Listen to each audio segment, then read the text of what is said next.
மயிலாடுதுறையில் பரபரப்பை ஏற்படுத்திய அளவுக்கு மதுவிலக்கு பிரிவின் டிஎஸ்பி சுந்தரேசன் உருக்கமாக விளக்கம் கொடுத்துள்ளது பரபரப்பை ஏற்படுத்தியுள்ளது. அதிகாரப்பூர்வ வாகனத்தை எஸ்பி ஸ்டாலின் தனது விஐபி பாதுகாப்புக்கு பயன்படுத்தி அதற்கு பதிலாக பழுதடைந்த வாகனத்தை தனக்கு வழங்கியதாக அவர் குற்றம் சாட்டியுள்ளார். இதை ஏற்க மறுத்த டிஎஸ்பி அந்த வாகனத்தை மீண்டும் ஒப்படைத்து வீட்டிலிருந்து நடந்து பணிக்கு சென்றது குறித்து வீடியோ சமூக வலைதளங்களில் பரவலாக வைரலானது.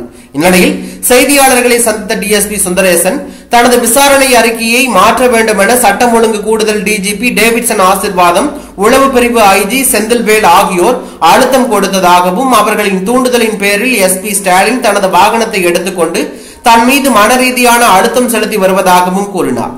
4 மாதங்களாக சம்பளமின்றி இருக்க விருப்ப ஓய்வு எடுத்திருந்தேன். ஆனால் ஓய்வூதியம் பெறக்கூடாது என்பதற்காக சஸ்பெண்ட் செய்ய திட்டமிடப்படுகிறேன்.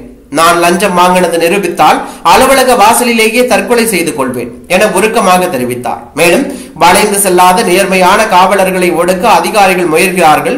வசூலுக்காக சிறப்பு தனிப்படையை வைத்து உளவு பிரிவு இன்ஸ்பெக்டர் மூலமாக பணம் வசூலிக்கப்படுகிறது. நேர்மையான போலீசாருக்கு பாதுகாப்பே இல்லை என சுந்தரேசன் சுட்டிக்காட்டினார். இந்த ஒழுக்கமான பேட்டிக்கு பின்னர் தன்னை ஒழுங்கு நடவடிக்கையின் பெயரில் சஸ்பெண்ட் செய்யப்படலாம் என்பதையும் அவர் முன்னரே எச்சரித்திருந்தது குறிப்பிடத்தக்கது. இந்நிலையில் மாவட்ட காவல்துறை கண்காணிப்பாளர் ஸ்டாலின் மறுப்பு தெரிவித்துள்ளதிலும் முக்கிய அம்சங்கள் உள்ளன. டிஎஸ்பி சுந்தரேசனின் வாகனம் பெறப்பட்டதில் அனைத்தும் முறையான நடைமுறைகளும் பின்பற்றப்பட்டுள்ளது. அவர் மீது என்ன நடவடிக்கை எடுப்படும் என்பது விசாரணை முடிவில் தெரிய வரும். லஞ்சம், ஊழல் எதுவும் மயிலாடுதுறை மாவட்டத்தில் நடக்கவில்லை. டிஎஸ்பி கூறியவை உண்மையல்ல என அவர் சுத்தமாக மறுத்தார்.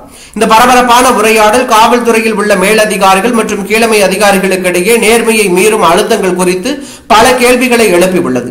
தற்போது சமூக ஊடகங்களிலும் காவல்துறை சுழற்சியிலும் இது ஒரு முக்கிய விவாதமாகவே மாறியுள்ளதாக தகவல் வெளியாகி பரபரப்பை ஏற்படுத்தியுள்ளது.